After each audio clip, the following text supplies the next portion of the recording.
Ladies and gentlemen, welcome back to another video.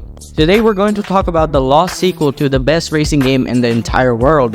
Not this one, Need for Speed Most Wanted. Now you might be wondering, it already had a part 2 called Need for Speed Most Wanted. Technically wasn't a sequel to Need for Speed Most Wanted. And then Need for Speed Most Wanted actually had a sequel, which was Need for Speed Carbon. But did you know that there was going to be another sequel called Need for Speed Most Wanted?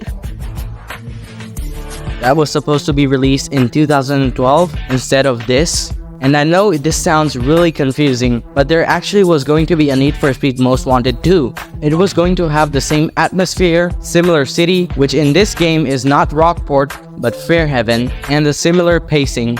So what happened? Why did we get this abomination instead of this masterpiece? Now to understand this, we have to understand the history of the game. Need for Speed Most Wanted was one of the best-selling games of the Need for Speed franchise. Then in 2006, they made a sequel to Need for Speed Most Wanted, which was Carbon. It was Most Wanted repackaged in a night setting, and it worked out. A few years later, after many flops, they decide that they're going back to the roots. And what better way not to start with Need for Speed Most Wanted? So Criterion set out to create a new Most Wanted experience that was going to have the same feeling and atmosphere as the original. This game heavily relied on Need for Speed Most Wanted, from its story to the atmosphere.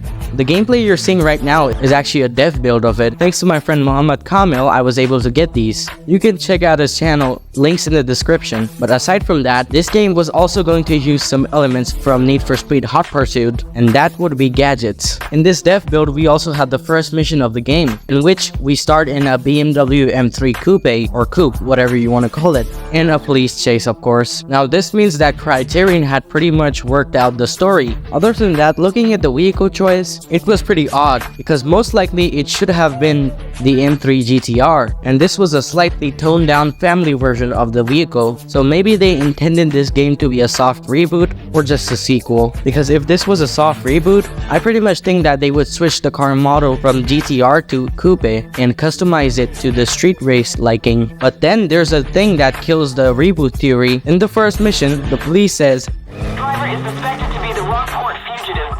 Driver remains most wanted." I don't know why they didn't mention Palmont City from Need for Speed Carbon, but here we are. So we don't know why exactly it got cancelled, but there's a theory that Criterion needed more time to make this game, and EA decided to completely scrap the project and make something different and smaller, which gave birth to Need for Speed Most Wanted 2012, which looked nothing like Most Wanted. It had a different atmosphere and a different feeling. They pretty much changed everything and used some assets from the cancelled game and still kept the name Most Wanted and made it a reboot, which people had mixed feelings about it. Well, that's it for today, guys. Hope you guys found this video interesting, and if you did, consider subscribing. So I'll see you in the next video. Thank you for watching, and goodbye.